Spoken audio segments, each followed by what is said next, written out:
Lori Spears with Extreme Travel here to give you travel tips today. And I'm really excited about these tips. We're going to go over a lot of things. That's why I have my notes here. And I want to go over different things and tips for traveling international.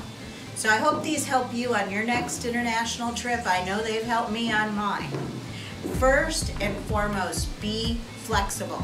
Be flexible, plan on delays, plan on maybe getting a little upset, push that patience button because you're traveling international now and you're gonna find that things can happen and you just gotta chill and be ready for them. It makes it easier when it actually happens. I tell my kids this all the time when we travel, that if we're delayed, it's part of the journey. Don't get upset, just go with the flow. Get yourself mentally prepared for anything by being flexible. Secondly, I want you to get your itinerary all set before you go and watch about your passport. This is a big one. If your passport is going to expire within 6 months, it's not valid any longer. Most countries, even Mexico, you have to have an expiration date of 6 months after your return date. So if you need to go get those passports updated, even if you have to go to an expediting service because you're leaving on the trip next week and you just found out this information today, then get over there and get your passport fixed.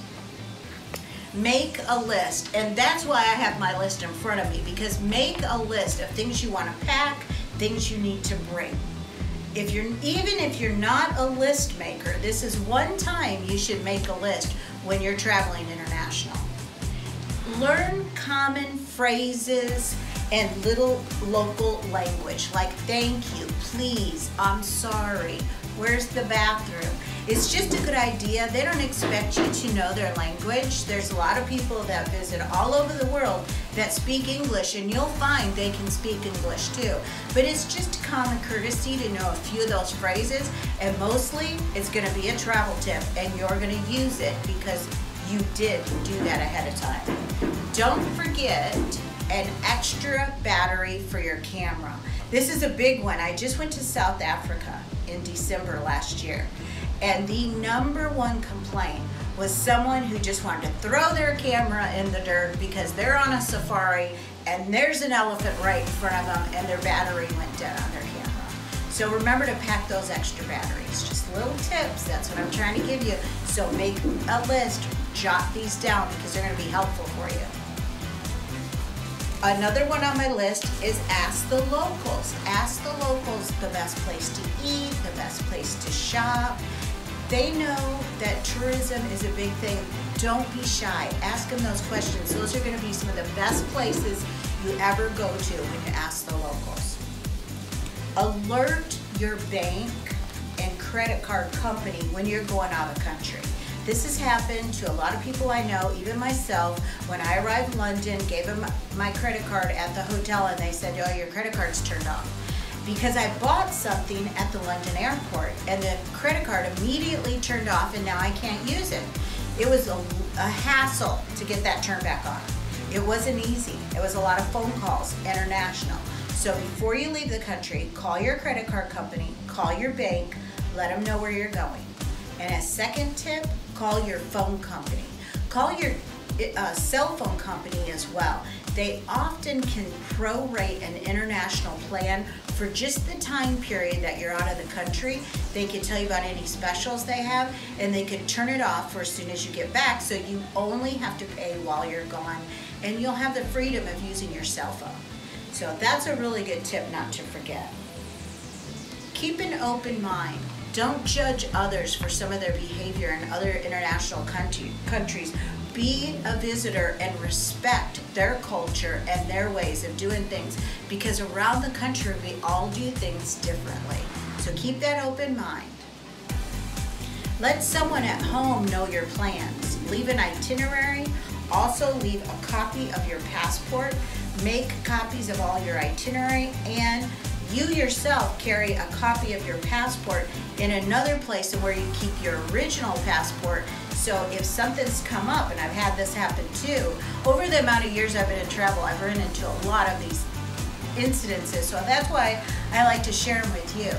Be sure to have your passport in another place. You could show it to the consulate, sometimes even the airlines to get home if yours gets lost, stolen, or misplaced, and even on a cruise ship. So make that copy of your passport and other documentation and keep that separate in another area. Let me see, another one of mine is separate your sources of money. This is another thing we do. You separate your sources of money. In my personal experience, I've actually hidden money in my Band-Aid package, you know, in a sock, in a shoe. My husband will take some, I will take some. We separate our credit cards. So, for example, he was backpacking in Rome. Someone slit the back of his backpack, everything fell out, he lost all of his possessions in one sweep. And if he would have had a little money in his pocket maybe, or in his shoe, or traveling alone in another place, traveling with someone, share some of it. So it doesn't take all your money if something happens or gets lost, misplaced, or stolen, that you have another source for money. So separate your sources of money.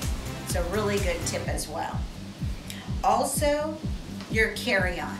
Always pack a carry-on with your medications, your copies of your passports, your swimsuit if you're going to a beach, any of your electronics in your carry-on. So when you arrive to your destination, perhaps your luggage doesn't arrive for a couple days later, which I hope that doesn't happen to you, but I know people it's happened. And it's not funny, sorry I just laughed, because it's not a funny matter. But if you have your backpack, like in my example, I would definitely need my medication, my contacts, and my makeup, right? We all have our preferences, that would be mine.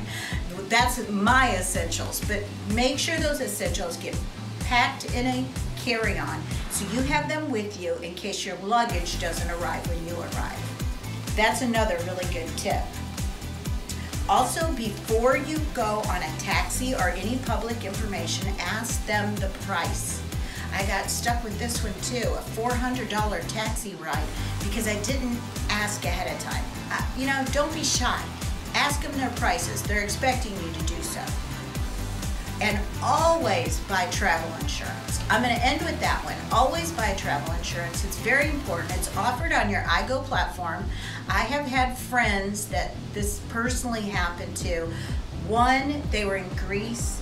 They were in Santorini where the donkeys, and they slipped and fell on something that happens with donkeys, broke her leg.